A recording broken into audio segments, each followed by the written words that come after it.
umaga po at tayo po ngayon ay magluluto ng tokwat baboy. Alasisig po ang style ng pagluluto po natin. Ayan, at may baboy po tayo dito. At yan po ay akin ang nilagyan ng mga ricado. At naghiwa na rin po tayo dito ng sibuyas at saka bawang. At meron din po tayo ditong topo o tokwa.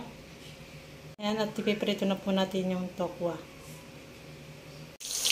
Ayan, at sinaklang na po natin yung tokwa. Piniprito na po natin yung ating topo o kaya tokwa.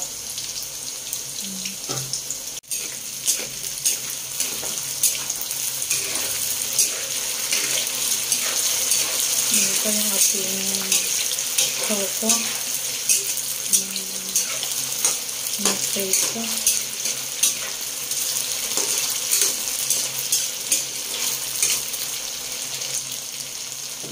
Ayan, at luto na po ating pinipritong tokwa o topo po. Atin na pong luto na.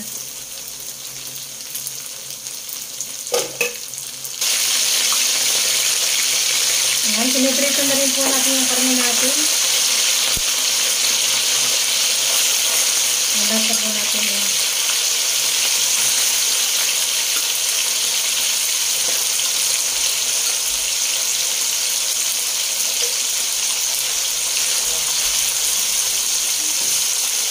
Prito po natin yung mga ganyan. Hiwa-hiwa na po yan.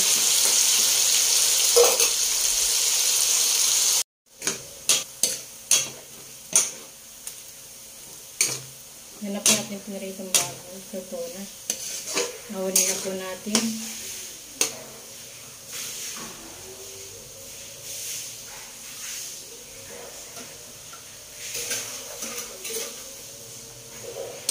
Awalin na po natin ito na.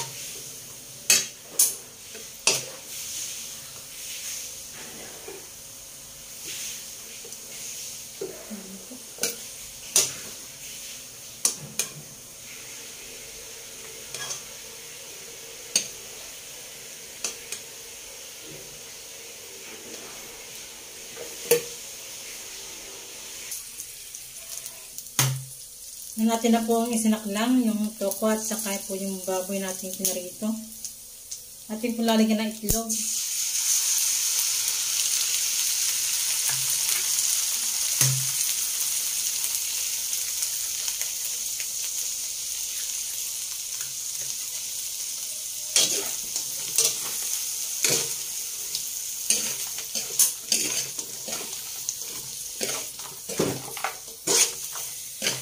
Haluin lang po natin.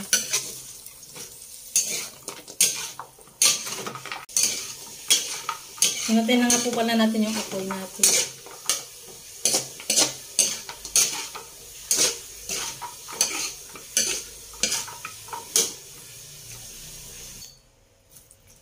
Yan, sasalin na po natin sa lalagyan ito.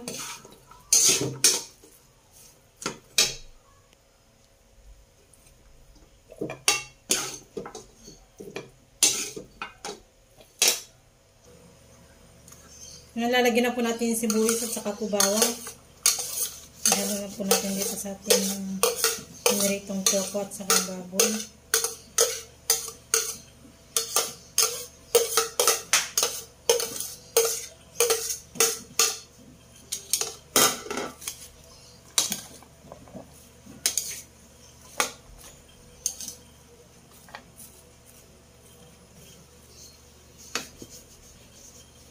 Lagyan na din po natin ng mayo.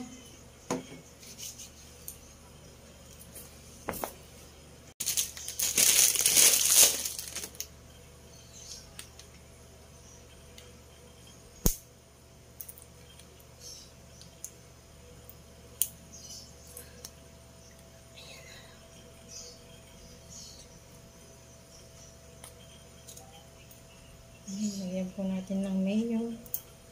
Japanese mayo.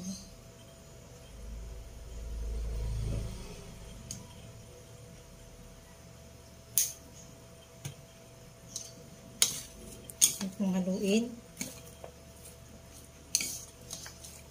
Hindi ko na po pala nilagyan ng sili at bawal po ako. Hindi pa makakain ng maanghang.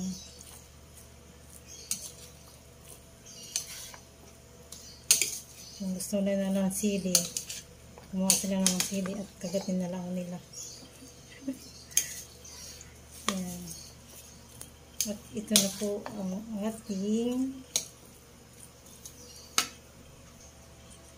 yan, may kamay po akong nakita.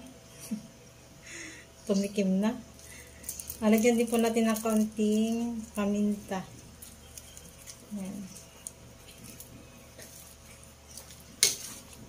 Ang lasa na sarap.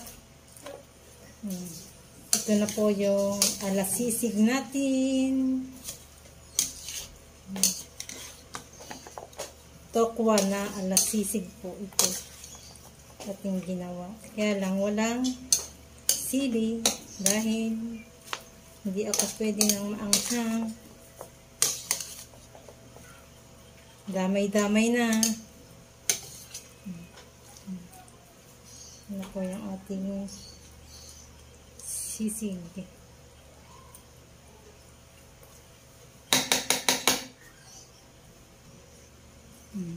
Sarap po yan.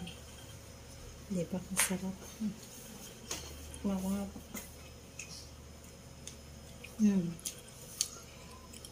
Sarap.